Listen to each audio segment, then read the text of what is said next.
takatifu,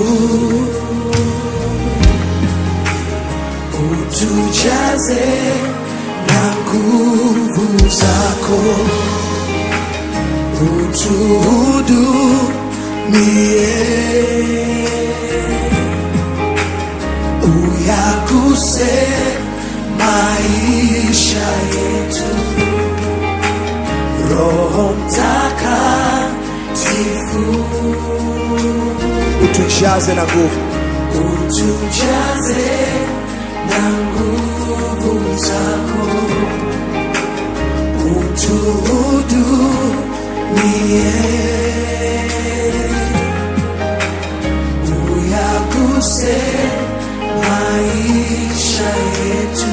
Mito ya maji, mito ya maji inyeshe sasa, mito ya maji inyeshe sasa, mito ya maji inyeshe sasa.